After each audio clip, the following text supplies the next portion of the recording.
अस्सलाम वालेकुम and good evening everybody. मैं हूं मेहर बुखारी। कराची में प्रेस कॉन्फ्रेंस करते हुए Peoples Party chairman Bilawal Bhutto Zardari ने तहरीक इंसाफ और मुत्तहिदा कौमी मूवमेंट पाकिस्तान की जानिब से बल्दियाती एक्ट पर किए गए एतराज़ात और इल्ज़ामात के जवाब में दोनों जमातों को शदीद तनकीद का निशाना बनाया है। आज ही प्रेस कॉन्फ्रेंस करते हुए बिलावल भुट्टो जरदारी ने बल्दियाती कानून को काला कानून कहने वालों को कहा कि मुंह आपका काला होगा। पाकिस्तान मुर्दाबाद कहने वाले हमें लेक्चर ना दें कि बल्दियाती कानून कैसा होना चाहिए। जो कह रहे हैं कि ये काला कानून है, उनका मुंह काला हो जाएंगे। यही लोग इक़्तिदार कर रहे थे। पाकिस्तान मुर्दाबाद कहने वाले जमात अब पाकिस्तान पीपल्स पार्टी को लेक्चर देने की हिम्मत कैसे रखते हैं? अब लिसानियत खेलेंगे, अब एथनिक पॉलिटिक्स खेलेंगे, तो फिर जो हम आपके साथ करेंगे आपको याद रहेगा।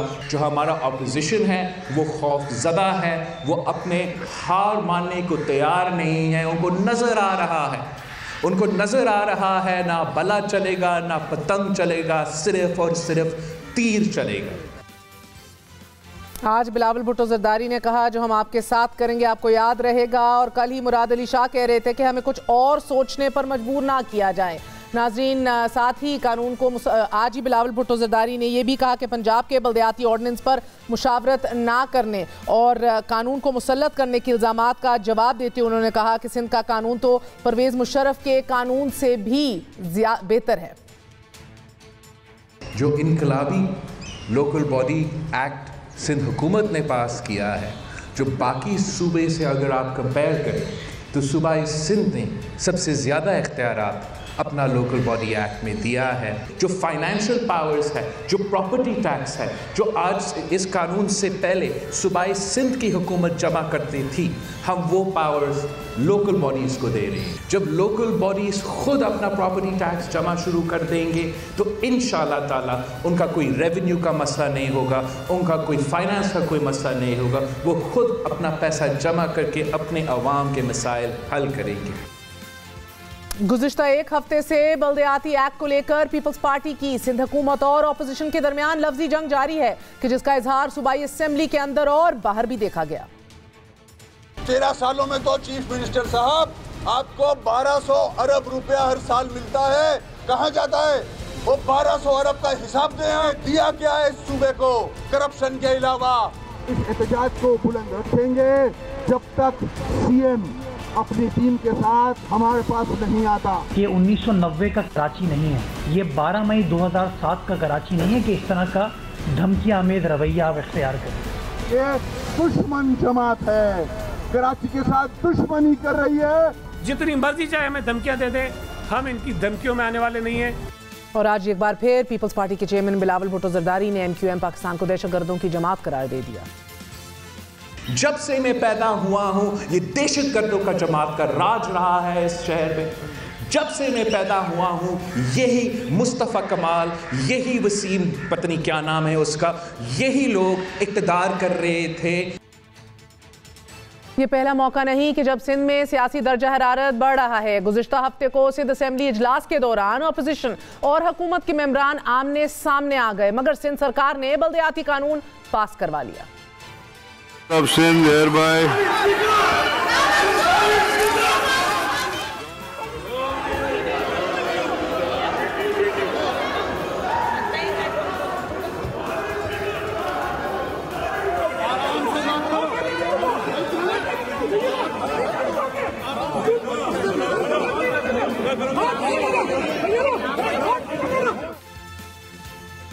नाज़रीन, नए कानून के तहत सॉलिड वेस्ट मैनेजमेंट का इख्तियार बल्दियाती नुमाइंदों से वापस ले लिया गया, जबकि प्रॉपर्टी टैक्स इकट्ठा करने की जिम्मेदारी बल्दियाती हुकूमत का काम होगा।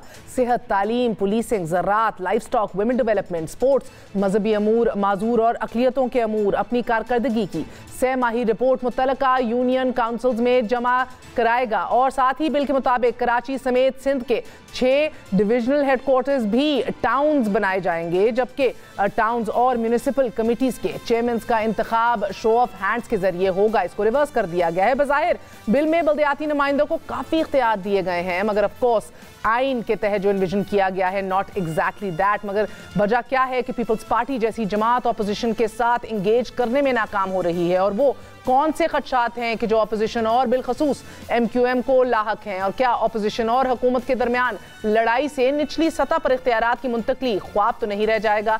इसी हवाले से बात करेंगे और ये भी देखेंगे कि माली, इंतजामी, सियासी इख्तियारात क्या वाकई निचली सतह तक मुंतकिल हो रहे हैं। हमारे साथ मौजूद हैं सिंध असम्बली के साबिक कायदे हिज़्ब इख्तिलाफ और MQM के सीनियर रहनुमा ख्वाजा इजहारुल हसन साहब। ख्वाजा साहब अस्सलाम वालेकुम, thank you very much for joining us.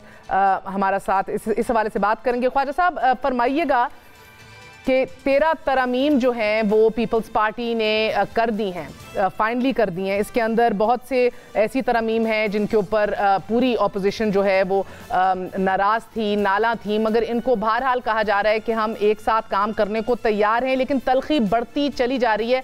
ऐसी क्या बात है? एक छोटा सा वक्फा लेंगे, वक्फे के बाद हाजिर होते हैं, बात करेंगे MQM के सीनियर रहनुमा से। स्टे विद अस।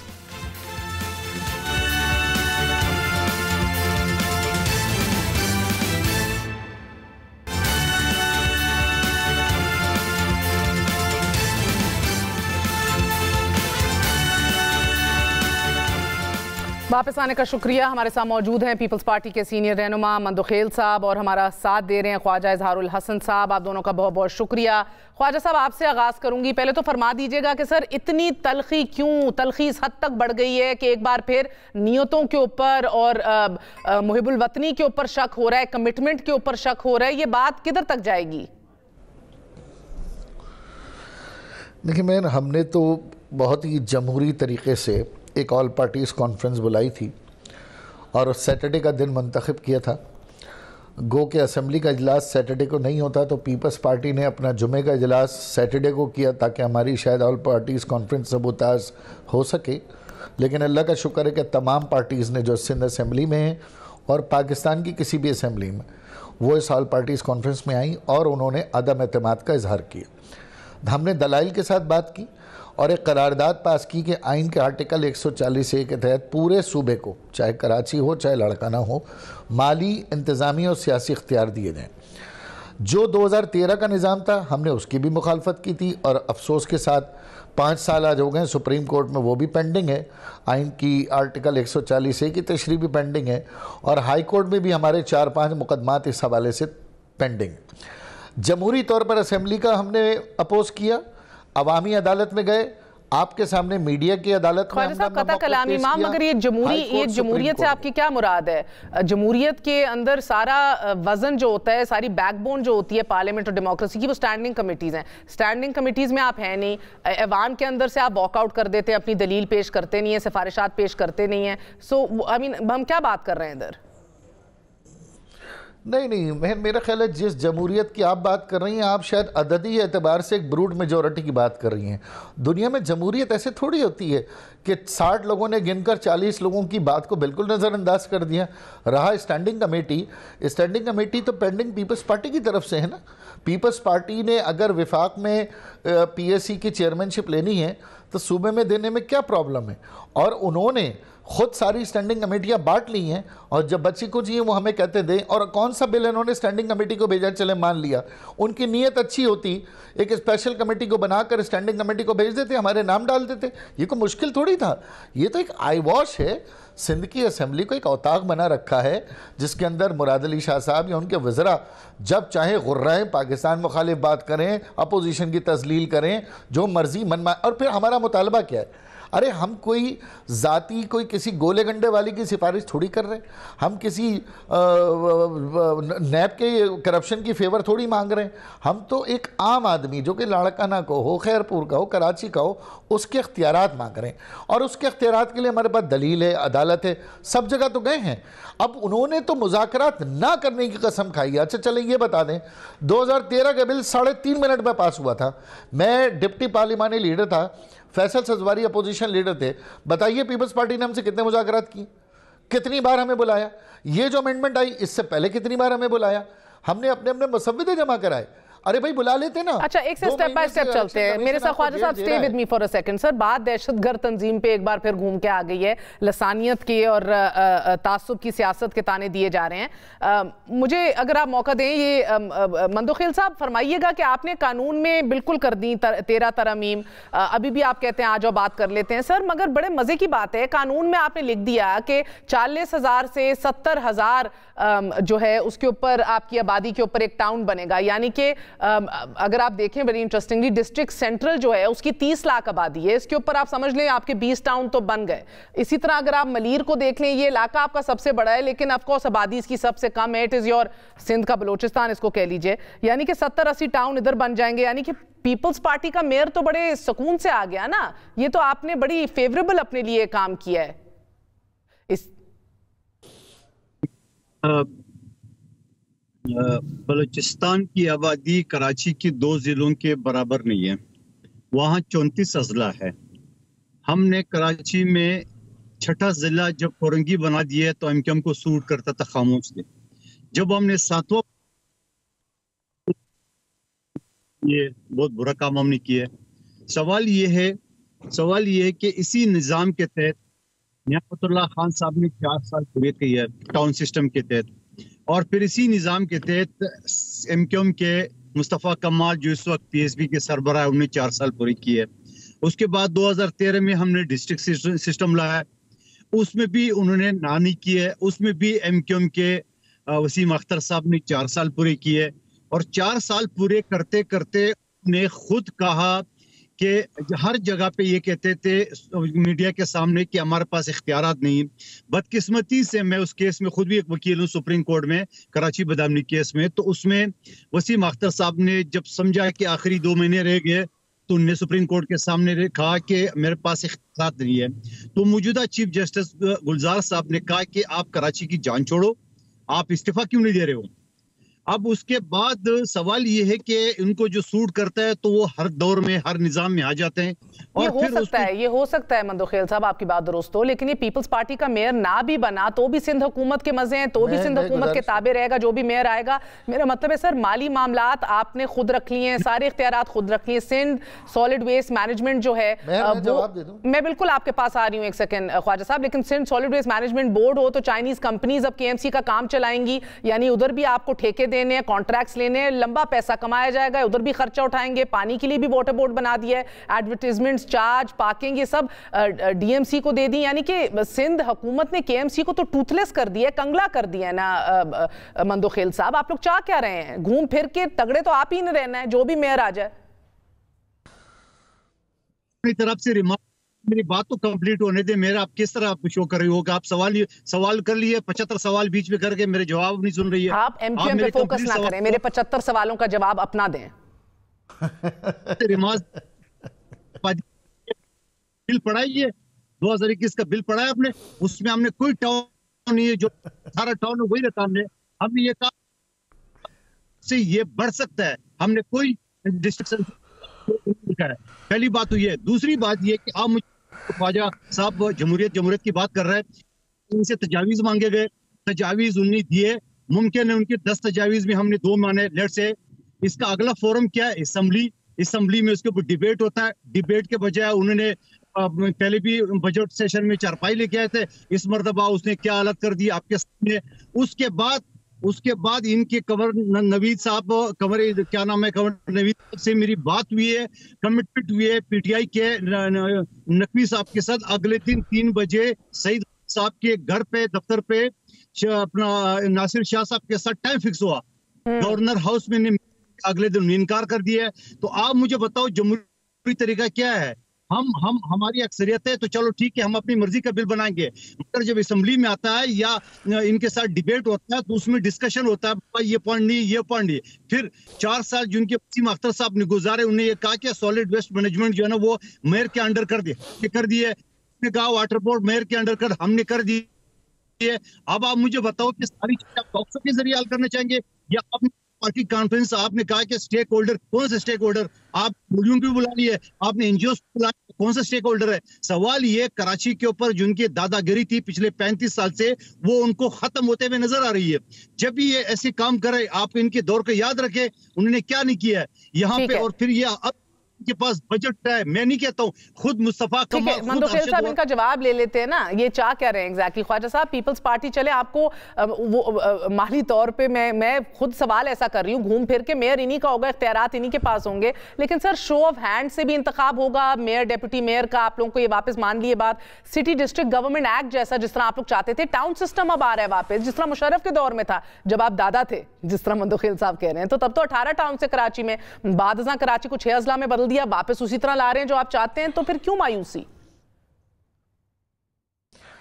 अच्छा देखिए, मेयर मंदोखेल साहब जाहिर है मेरे कोलीग हैं, वकील भी हैं, लेकिन एक वकील की तरफ से इतनी बेसलेस गुफ्तगू सूट नहीं करती। वकील को हमेशा लेजिस्लेशन के ऊपर उबूर होना चाहिए। सिटी डिस्ट्रिक्ट गवर्नमेंट जो है वो एक मेट्रोपॉलिटन कॉरपोरेशन सिस्टम था। वकील साहब को ये बात समझनी चाहिए, और मेरे साथ किसी दिन बैठ जाएं तो मैं अपनी तरफ से पूरी समझाने की कोशिश करूंगा। सिटी डिस्ट्रिक्ट गवर्नमेंट जो एक मेट्रोपॉलिटन कॉरपोरेशन था, उसमें फेडरल गवर्नमेंट से अकाउंट 4 के ज़रिए अमाउंट डायरेक्ट ट्रांसफ़र होता था, जिसने नेशनल फाइनेंस कमीशन के ज़रिए सूबों को ट्रांसफ़र होता है। और उस वक्त वो नेमतुल्लाह साहब हों या उस वक्त के मुस्तफ़ा कमाल साहब हों, मोहताज नहीं थे सूबाई काबीना के बजट पास करने का, और एक शेयर के ज़रिए तमाम पाकिस्तान में वो बजट आता था। उसके बाद आपने ये ज़िले बना दिए, तो मेट्रोपॉलिटन का जो कॉरपोरेशन का सिस्टम था वो आपने तोड़ दिया। आपने लाहौर देखें, एक मेट्रोपॉलिटन कॉरपोरेशन है, कोयटा एक मेट्रोपॉलिटन कॉरपोरेशन, कराची वाहिद एक इतना बड़ा इकोनॉमिक हब है जिसको आपने तोड़ दिया, 6 से 7 ज़िले बना दिया। अब मेट्रोपॉलिटन का कॉन्सेप्ट ख़त्म हो गया, अब डिस्ट्रिक्ट आ गए। अब डिस्ट्रिक्ट मरहून मिन्नत है मुराद अली शाह के कि वो जिसको चाहें भीग दें, जिसको चाहें ना दें। अब आप उसको मज़ीद 30 टाउन कर दें, 50 टाउन कर दें, मैं कहता हूँ जी आप 100 टाउन कर दें। जब तक माली इंतज़ामी खुद मुख्तारी नहीं आएगी, डिवोल्यूशन नहीं आएगी फाइनेंशियल और एडमिनिस्ट्रेटिव, जब तक आपके इन टाउन्स का कोई फ़ायदा नहीं। ये धोखा है, झूठ है। आप अपने म्यूनसिपल कमिश्नर्स लगाएंगे और आप ये पूरी इसी तरह रन करेंगे। और बड़ी अच्छी बात आपने सॉलिड वेस्ट मैनेजमेंट की कर दी कि चाइना की कंपनियां सारी आपकी रिश्तेदारों की हैं। आप मेयर को उसमें निगरान तो बना दें, लेकिन पीडी अलग है, फाइनेंस से उसका फंड अलग आता है, चाइनीज गवर्नमेंट के एग्रीमेंट डीएमसीज के साथ है, वो कुछ भी नहीं कर सकते। कल ही पीपल्स पार्टी की तरफ से कहा जा रहा था कि यार अगर आपको माली इख्तियारात दे दिए, कमर्शलाइज करने की पावर्स दे दी, तब तो आप नस्ला टावर जैसे केसेस आए रोज बनते जाएंगे। यानी कि वो कहते हैं माली इख्तियारात नहीं दे रहे, इसके पीछे भी एक वजह गो कि 140 की खिलाफ वर्जी है, डू अग्री विद यू, लेकिन जो काम जिस सतह पर बेहतर हो सकता है वो करने दिया जाए, जैसे सेहत, तालीम, ये इनका लॉजिक है। Do you reject that? देखें ना, देखें मैं आपको मेहर गुजारिश कर रहा हूँ, डिस्पेंसरी भी आप ले लें, डेंगू के छिड़काव का भी आप ले लें, आप प्राइमरी स्कूल भी ले लें, आप बेसिक हेल्थ यूनिट्स भी ले लें, तो फिर डीएमसी में रह क्या गया? फिर आपकी मेट्रोपॉलिटन कॉरपोरेशन का कॉन्सेप्ट तो आपने अलग तोड़ दिया। डीसी के जरिए आप डीएमसी चलाएंगे, ये एमसीज के जरिए चलाएंगे। और फिर ये जो आप बात कर रहे हैं ना कि हमें ये पावर नहीं, अरे भाई आपसे किसने कहा? आप नस्ला टावर की मिसाल दे रहे हैं। नस्ला टावर जैसे और कितने इकदाम तो पीपल्स पार्टी ने किए जो टूट रहे हैं। 16 प्रोजेक्ट पीपल्स पार्टी के दौर में, बैरिया टाउन पीपल्स पार्टी के दौर में बनाए। बैरिया टाउन कौन सा लीज है मुझे बता दें, आज वो भी तो टूटने के लिए चीफ जस्टिस की अदालत में खड़े। रेवेन्यू की सारी जमीनें मलिर की पीपल्स पार्टी पे करप्शन के केस हैं, सारे रेफरेंसेस नैब के जमीन के पीपल्स पार्टी के ऊपर हैं। जीडीआई और मुस्तफा कमाल साहब की जमात सब मिलके आप लोग हो तो बेबस ही गए ना सर, आपकी कोऑर्डिनेशन कोई नहीं है। मंदोखेल साहब क्या कहेंगे आप लोग? सर ये माली इख्तियारात नहीं दिए जा रहे, एक रियासत के अंदर एक भी विजन है आपकी वफाकी, सूबाई, निचली सतह तक इख्तियार, मकामी हुकूमतों का, आप तो नहीं डिवॉल्व कर रहे ना सही तरह। मगर फिर अगर घूम फिर के इनको कहना है आप अकलियत हैं, आप माइनॉरिटी हैं, आप अनपढ़ हैं, आप जाहिल हैं, करके दिखा देंगे। बल्कि ये समझा दें, मुराद अली शाह ने कहा हमें कुछ और सोचने पे मजबूर ना किया जाए। आज बिलावल साहब ने भी कह दिया फिर जो करेंगे तुम्हारे साथ। क्या कर लेंगे सर, और क्या और सोचने पे मजबूर ना किया जाए? क्या करना चाह रहे हैं आप? क्या करेंगे आप? देखिए ना क्या करोगे क्या करोगे यार, बताओ जरा। ये मेरे भाई है, सारी बातें ये सिटी नाजिम इनके मेयर, इनके एडमिनिस्ट्रेटर रहे, मेयर और नाजिम रहे, मैंने उन्हें फॉलो किया है। आज ये बात करता है, असल में किसी को मुंह को खून लग जाए या किसी को 5 स्टार होटल में खाना खिलाए, अगले दिन से दाल थोड़ी खाना है, ये आप आ गए इनके वाले दाल पे, ठीक है। अब उनकी वो जो किसी मैच्योर आदमी से गुफ्तगू में लिया करें जब लेजिस्लेशन की बात हो। मैं ये चीप किस्म के टॉक शोज और चीप किस्म के कमेंट्स में मैं अनकंफर्टेबल होता हूँ। अच्छा ठीक है, मेरे पास वक्त की भी किल्लत है मंदोखेल साहब, आप बस ये बता दीजिए कि करेंगे क्या? वो चीफ मिनिस्टर भी धमकी दे रहे हैं, आपके चेयरपर्सन भी धमकी दे रहे हैं कि फिर कुछ और सोचने पे मजबूर ना करना, फिर तुम्हारे साथ जो करेंगे। क्या करेंगे सर, क्या करेंगे? गोला बना के बम्बार्ड कर देंगे, फेंक देंगे बाहर, बेदखल कर देंगे सूबे से, क्या कर लेंगे? कुछ भी नहीं उखाड़ सकते। जो इनके पार्टी ने सिंध के लोगों के साथ किया, पश्तूनों को, पंजाबियों को, सिंधियों को, बलोचों के साथ, खुद जुर्म के साथ की, हम वो नहीं करने वाले हैं। हम जमहूरी ये लिसानी कार्ड आया भाई, दौर था वो दौर खत्म हो चुका। अब असल में वो दौर लाना चाह रहे। 14 साल गवर्नर कर रहा है, मजे जनरल मुशर्रफ के दौर में मजे ही मजे, अब वो मजे खत्म हो रहे। अब अरे जरदारी साहब भी तो उस गवर्नर के साथ बैठे हुए थे बराबर में। चलें, बहुत बहुत शुक्रिया। मैं ख्वाजा साहब आपसे जानना चाह रही हूँ, क्या कर लेगी आपके, आप सब एक मुनकसिम हैं, इकट्ठी होती दिखाई नहीं दे रही ऑपोजिशन, पूरे शहर में जमात इस्लामी अपने एहतजाज और कैंप्स लगाए बैठी है, आप लोग अलग बैठे हैं, मुस्तफ़ा कमाल साहब अपना बोल रहे हैं, क्या कर लेंगे आप लोग? यानी कि अब जो हो गया तो हो गया, अब तो मुझे नहीं लगता कि मजीद तरमीम आएंगी या कुछ होने जा रहा है। नहीं, देखें, हाई कोर्ट का एक फोरम, सुप्रीम कोर्ट का एक फोरम है, मुस्तफ़ा कमाल साहब, जमात इस्लामी या हमारे साथ जितने फोरम पे ऑर्गेनाइज हैं, सबका नुक्ता निगाह एक ही, सियासी मामला तो नहीं होते हाल। देखें, नहीं मिला। मैं इस वक्त मीडिया की अदालत में खड़ा होकर चीफ जस्टिस हाई कोर्ट और सुप्रीम कोर्ट से अपील कर रहा हूँ कि हम मायूस हो रहे हैं, हमारे पास इंसाफ में ताखीर है, हमारे पास जस्टिस डिनाइड है, जस्टिस डिलेड, जस्टिस डिनाइड है, क्यों नहीं उसको सुनते हम? गलत। ख्वाजा इज़हारुल हसन साहब मौजूद थे और कादर मंदोखेल, आपने गुफ्तगू सुनी, मजीद हालात जो हैं वो तलखी की तरफ जा रहे हैं, एक दूसरे पे इल्ज़ाम तराशी हो रही है, नहीं कोई सोच रहा तो कराची के, सिंध के अवाम का नहीं सोचा जा रहा कि जिनको बाकी एम्पावर करना है, बेदार करना है। नाज़रीन, वक्फा लेते हैं, वक्फे के बाद मुदस्सिर नारो केस पे जाएंगे। वज़ीर आज़म पाकिस्तान का बड़ा क्लियर विजन है लेकिन बड़ा अनरियलिस्टिक विजन है। स्टे विद अस।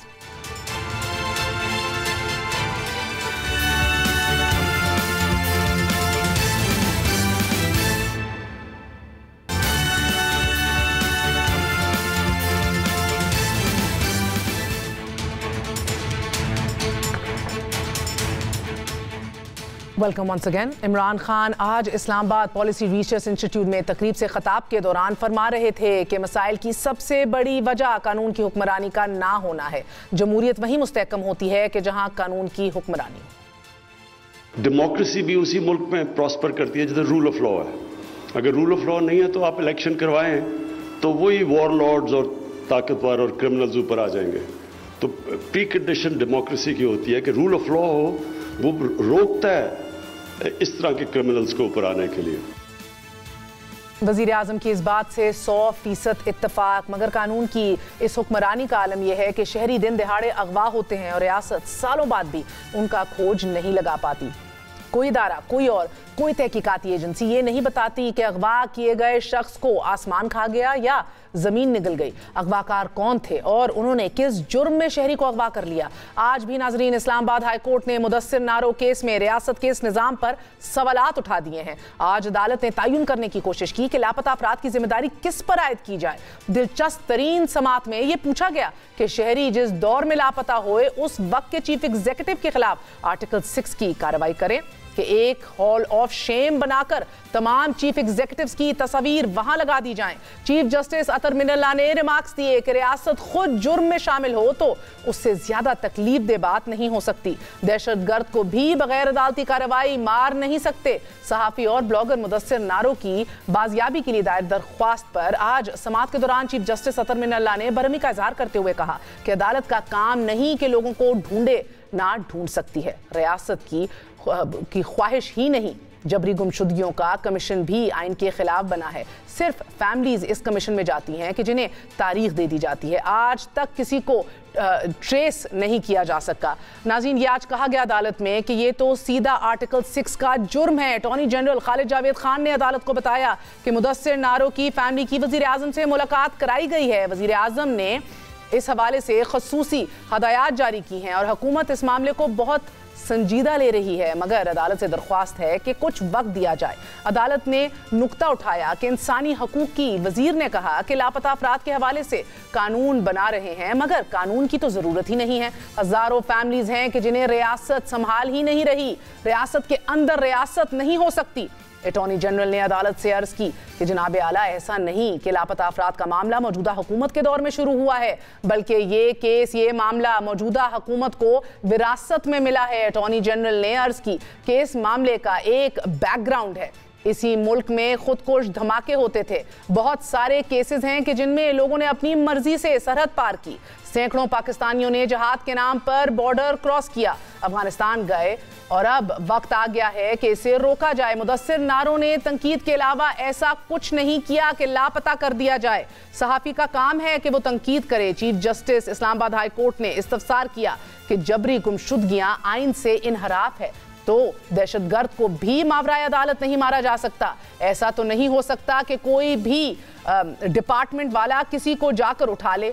लोग 4-4 साल से जबरी गुमशुदगी के कमीशन के पास जा रहे हैं, लेकिन कमीशन का जो काम था वो उसने नहीं किया। अटॉर्नी जनरल ऑफ पाकिस्तान ने अदालत से अर्ज की कि अलमिया ये है कि हमें जोग्राफियाई हालात, कौमी सलामती का मामला भी देखना है। अटॉर्नी जनरल के जवाब पर चीफ जस्टिस ने भरमी का इजहार करते हुए कहा कि कल एक SHO कहेगा कि फलां शख्स उसके खिलाफ बात कर रहा है तो उसे उठा लो। अदालत कह सकती है कि शहरी जिस दौर में लापता होए उस वक्त के चीफ एग्जीक्यूटिव के खिलाफ आर्टिकल 6 की कार्रवाई करें। अटॉर्नी जनरल ने नुक्ता उठाया कि आर्टिकल 6 के जुर्म में जिसे सजा हुई, हम तो उस सजा पर अमल दरामद नहीं करा पाए जनाब। अटॉर्नी जनरल के सवाल पर अदालत ने करार दिया कि मसला यह है कि इस मामले पर किसी का एहतसाब ही नहीं हो रहा, हर कोई जिम्मेदारी एक दूसरे पर डाल देता है। चीफ जस्टिस अतर मिनल्ला ने भरम होते हुए रिमार्क्स दिए कि एक हॉल ऑफ शेम बनाकर तमाम चीफ एग्जीक्यूटिव्स की तस्वीर वहां लगा दी जाएं। इस पर अटॉर्नी जनरल ने मौक़िफ़ इख्तियार किया कि सिर्फ चीफ एग्जीक्यूटिव्स की तस्वीर ही क्यों लगाई जाएं। कुछ बीमारियों का इलाज अदालती फैसलों से नहीं, अवाम के पास होता है कि सड़कों पर अवाम आए। जस्टिस अतर मिनल्ला ने कहा कि अदालती फैसलों से भी इलाज होता है और अगर जिम्मेदारों का तयन कर लिया जाए। इस पर अटॉर्नी जनरल ने बताया कि यहाँ 1970 से मावराए अदालत कत्ल हो रहे हैं। जस्टिस अतर मिनल्ला ने इस्तफसार किया कि अटॉर्नी जनरल साहब, आप बताइए कि अदालत क्या करे। अगर रियासत अपना किरदार अदा करती है तो लापता शख्स का बच्चा यहाँ नहीं आता। अदालत तवक्को कर रही थी कि वफाकी काबीना इस बारे में अपना किरदार अदा करेगी। नाजरीन, आपको बताते चलें कि पिछली समात में भी जब इसी जिम्मेदारी का हवाला दिया था चीफ जस्टिस अतर मिनल्ला ने, तब वफाकी वजीर इत्तलात फवाद चौधरी साहब ने क्या कहा था, मुलाहिजा कीजिए। जिसको इस तरह के रिमार्क्स देने नहीं चाहिए मेरे ख्याल में। उसकी वजह यह है कि अगर 50,000 केस पेंडिंग है तो क्या हम कहें कि ये जुडिशरी बराह रास्त इसकी जिम्मेदार है कि लोगों को इंसाफ नहीं मिल रहा। अगर जुडिशरी जो है उसका इंडेक्स पॉइंट इतना नीचे है पाकिस्तान में कि हमारा सारा जस्टिस सिस्टम ही उस पर हिल जाता है, उसमें क्या कोई इंडिविजुअल जजेस थोड़े जिम्मेदार होते हैं। सिस्टम्स हैं, उनमें बेहतरी की ज़रूरत है और मौजूदा प्राइम मिनिस्टर ने और कैबिनेट ने जितनी कोशिश की है मिसिंग पर्सनस के ऊपर, उसकी तो मिसाल ही नहीं मिलती। उसको अप्रिशिएट करना चाहिए। और आज मेरा ख्याल है आपने आधे रिमार्क्स पढ़े, अदरवाइज उन्होंने अप्रिशिएट भी किया है डॉक्टर मजारी को और उनकी एफर्ट्स को अप्रिशिएट भी किया है कि उन्होंने बहुत अच्छा इस सिलसिले में। आज अदालत का कहना था कि एक बच्चा उठाकर ले गए, उसने बाद में बयान दिया कि शुमाली इलाकों की सैर को गया था। हमें नहीं मालूम कि मीडिया आज़ाद है या नहीं, वगरना मिसिंग पर्सनस की तस्वीर सफ़ाए अव्वल पर शाया हों। इनामुल रहीम एडवोकेट ने अदालत से अर्ज़ की कि रियासत में बुनियादी हकूक़ की खिलाफ वर्जियों पर वज़ीर आज़म और काबीना ज़िम्मेदार हैं। मीडिया पर दबाव है कि वो लापता अफराद की फैमिलीज़ की मुश्किलात नहीं दिखा सकता। चीफ जस्टिस अतर मिनल्ला का कहना था कि अदालत की मालूमात की मुआवनत करें, लापता अफराद की जिम्मेदारी किस पर आयद की जाए। ये टेस्ट केस है कि रियासत का रद्द अमल क्या होता है। रद्द अमल वाज़े और नज़र आना चाहिए कि लोगों को लापता करना रियासती पॉलिसी नहीं। नाज़रीन, अदालत के ये सवालात इस रियासती निज़ाम के सामने एक चैलेंज हैं और अब से नहीं, बहुत देर से हैं कि जिसमें वज़ीर आज़म कानून की हुक्मरानी और बालादस्ती का ख्वाब तो देख रहे हैं, लेकिन वो पहले वज़ीर आज़म नहीं, ये ख्वाब नवाज शरीफ साहब ने भी देखा था और बड़ी कॉन्फिडेंस से देखा था, लेकिन ना वो कुछ कर सके ना इमरान खान साहब कुछ करते दिखाई दे रहे हैं। हमारे साथ मौजूद हैं ईमान ज़ैनब मज़ारी साहिबा, अदालती मुआवन भी हैं, advocate and international law researcher and social and political rights activist. बहुत बहुत शुक्रिया आपका ईमान। बताइएगा कि सहाफ़ी मुदस्सिर नारो की फैमिली की वज़ीर आज़म साहब से मुलाकात भी करवा दी गई है, इसका आज हवाला भी दिया जा रहा था, क्या ये बाजियाबी में साजगर साबित होगी?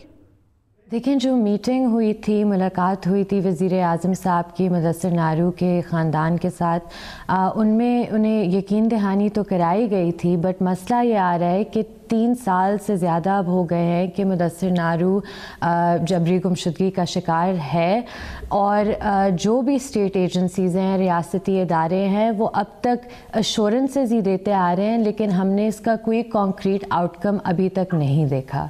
ठीक है, मगर ईमान, मुदस्सिर नारो केस में आज अदालत ने काफ़ी सख्त रिमार्क्स दिए हैं। चौधरी इफ्तिखार साहब के दौर में भी हमने सख्त तरीन रिमार्क्स सुने थे और तब भी लोग बाजियाब नहीं हुए थे बदकिस्मती से। तो इस दफ़ा क्या आप पुरुमीद हैं कि मुदस्सिर बाजियाब हो जाएंगे?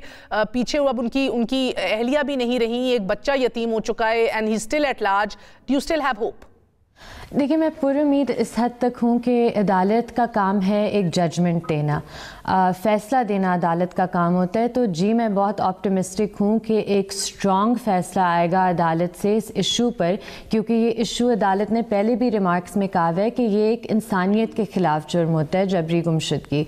तो जहाँ तक बात है कि कोई फ़ैसला आएगा, उधर हमें उम्मीद है। लेकिन आज अदालत ने खुद ये बात कही कि हम किसी को प्रोड्यूस नहीं कर सकते खुद से, और ये काम रियासती इदारों का है। बिल्कुल है, मगर ईमान, स्टेट का ये मौक़िफ़ है कि लोग अपनी मर्जी से चले जाते हैं और वहाँ मारे जाते हैं। और इसी तरह ये भी कहा गया ऑफ कोर्स आज के जियोग्राफिकल कंस्ट्रेंट्स हैं, नेशनल सिक्योरिटी के इश्यूज़ हैं। आप क्या समझती हैं कि जो रिपोर्ट्स भी सामने आई हैं, अदालत से दरख्वास्त करेंगी कि वो जो रिपोर्ट है वो सामने रखे मिसिंग पर्सनस के ऊपर, उसको पब्लिक किया जाए? आज एक बहुत ज़रूरी बात कोर्ट में कही गई थी। चीफ जस्टिस साहब ने बात की है कि जो कमीशन ऑफ इंक्वायरी है जबरी गुमशुदगियों का, वो आर्टिकल 14 जो आइन का है उसकी खिलाफ वर्जी है, क्योंकि उधर सिर्फ, और ये हमारा भी मौक़िफ़ है कि उधर प्रोसीडिंग्स जो होती हैं वो आई वॉश होती हैं, उधर कुछ सब्सटैंशियल नहीं होता। तो जो ये कमीशन है, इसका मकसद, जैसे आज चीफ जस्टिस साहब ने कहा कि इसका मकसद था कि इम्प्यूनिटी को ख़त्म करें, और इम्प्यूनिटी तो पाकिस्तान में अभी तक परसिस्ट कर रही है इस जुर्म के लिए।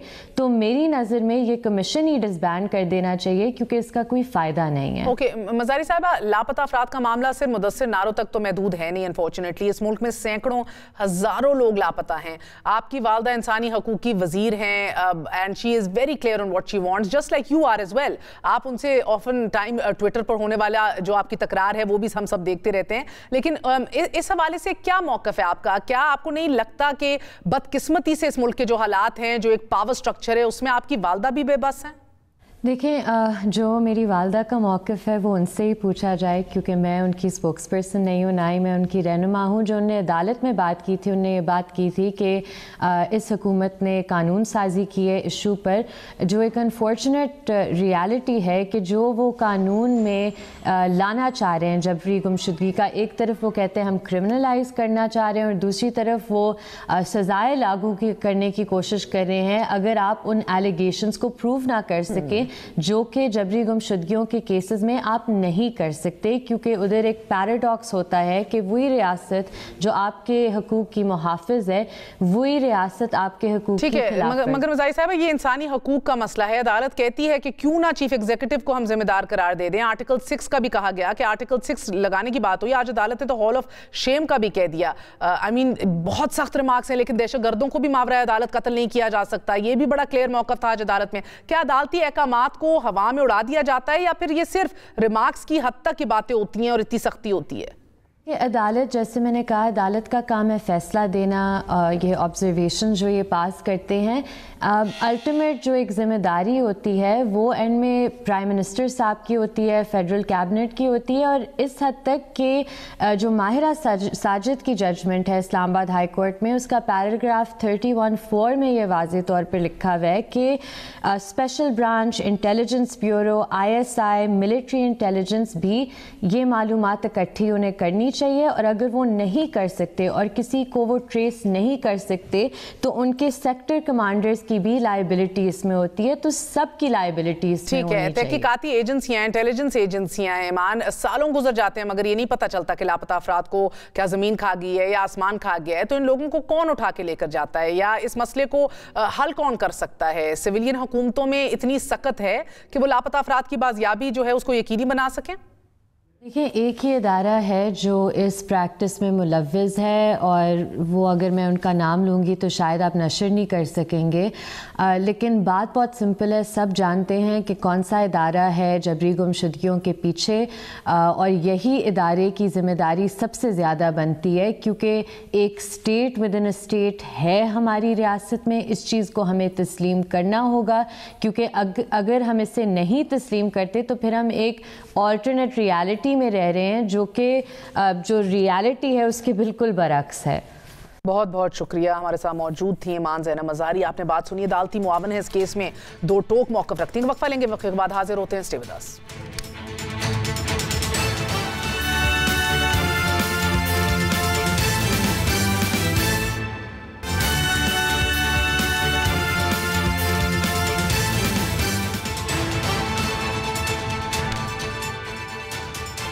वापस आने का शुक्रिया। नाज़रीन, नून लीग का वज़ीर आज़म का उम्मीदवार कौन होगा, the $1 million question.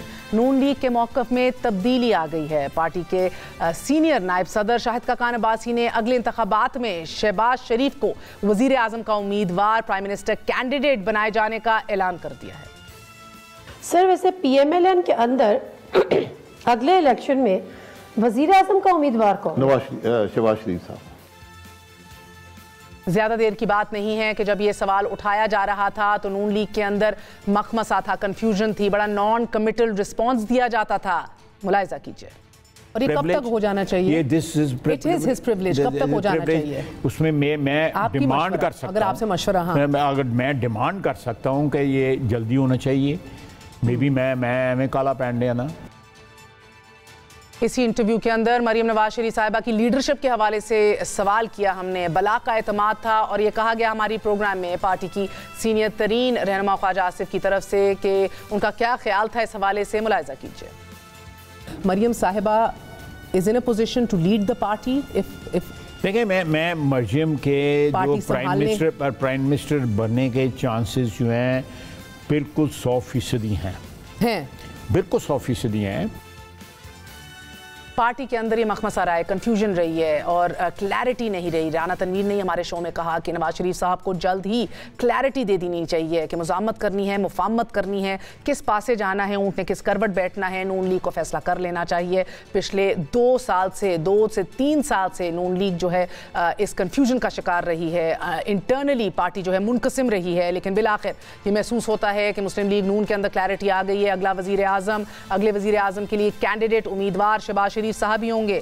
Noon league में इस अहम तरीन ओहदे पर मौक़िफ़ में तब्दीली उन आला ताकतों को भी इशारा है नाजरीन के जो नून लीग मज़ामती बयानिया वाली मरीम नवाज शरीफ साहिबा को बैक फुट पर लाना चाहते हैं या बैक फुट पर करके शहबाज शरीफ को आगे लाना चाह रहे हैं कि that is the only way forward for the party. लेकिन ऑपोजिशन लीडर शहबाज शरीफ पर मनी लॉन्ड्रिंग केस में दबाव बढ़ता चला जा रहा है। आज ही FIA ने ऑपोजिशन लीडर शहबाज शरीफ और हमजा शहबाज के खिलाफ 16 अरब रुपए की मनी लॉन्ड्रिंग का चालान बैंकिंग कोर्ट्स में जमा करा दिया। FIA ने चालान में शहबाज शरीफ साहब और हमजा शहबाज को मरकजी मुल्जिम नामजद किया है। 7 वॉल्यूम्स पर मुश्तमिल इस चालान में 100 गवाहों की फहरिस्त भी जमा करा दी गई है। चालान में शहबाज शरीफ फैमिली के बेनामी दारों और सहूलतकारों को भी नामजद कर लिया गया है। नाजरीन, अदालत गुज़िश्ता समात पर हम लोगों ने देखा कि गुज़िश्ता समात पर FIA को शहबाज शरीफ साहब और हमजा शहबाज का चालान बैंकिंग कोर्ट में जमा करवाने का हुक्म देता था। गुज़िश्ता समात पर FIA के वकील ने एतराज़ उठाए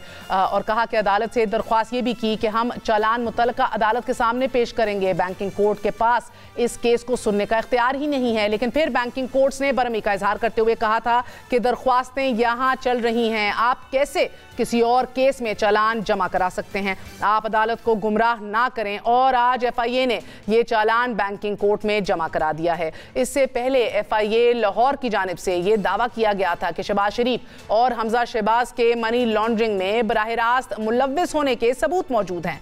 FIA का कहना था कि तहकीकाती टीम ने 16 अरब रुपए की 17,000 ट्रांजैक्शंस की मनी ट्रेल का तज्जिया किया है और ये पैसे शरीफ ग्रुप्स के कारोबार और क्लर्कों और चपरासियों के अकाउंट्स में डाले जा रहे हैं। ये रकम 2008 से 2018 के दौरान क्लर्कों और चपरासियों के अकाउंट्स में डाली गई और इस दौरान शहबाज शरीफ साहब और हमजा शहबाज साहब दोनों पब्लिक ऑफिस होल्डर्स थे। मगर ऑपोजिशन लीडर शहबाज शरीफ साहब ने FIA के चालान में लगाए गए संगीन इल्जामात की सख्ती से तरदीद की है और शहबाज शरीफ साहब का कहना है कि FIA के इल्जामात मखमस एक मजाइका खेज हैं और एक प्रोपेगेंडा है उनके खिलाफ, इससे ज्यादा कुछ नहीं। शहबाज शरीफ और हमजा शहबाज पहले ही शुगर स्कैंडल में 25 अरब रुपए की मनी लॉन्ड्रिंग के केस में जमानत पर हैं। FIA ने 1 साल पहले नवंबर 2020 में शहबाज शरीफ और हमजा शहबाज के खिलाफ मुकदमा दर्ज किया था और आज ही हमजा शहबाज शरीफ साहब ने रमजान शुगर मिल केस में नैब के नए ऑर्डिनेंस को बुनियाद बनाकर बरियत की दरख्वास्त भी दायर कर दी है, यानी कि वो नैब ऑर्डिनेंस जिसकी मुखालफत कर रही थी नून लीग। इस दरख्वास्त में हमजा शहबाज ने मौक़िफ़ अपनाया है कि नैब का रेफरेंस बदनीयती पर मबनी है और सियासी बुनियाद पर बनाया गया है। जुर्म साबित होने का कोई इम्कान नहीं है, अदालत बरी होने का हुक्म जारी करे। नाज़रीन, हमजा शहबाज और शहबाज शरीफ के खिलाफ अब FIA का नया चालान ऐसे मौके पर जमा कराया गया है कि जब ऑपोजिशन 2 माह बाद सड़कों पर निकलने वाली है और मुस्लिम लीग नून के अंदर शहबाज शरीफ को वजीर आज़म बनाने की जो गारंटीज हैं, जो बात है, जो क्लैरिटी है, बहरहाल वो जोर पकड़ गई है। एक छोटा सा वक्फा लेंगे, वक्फे के बाद हाजिर होंगे और आपको बताएंगे बैन अवी सतह पर क्या डेवलपमेंट्स हो रही हैं। Stay with us.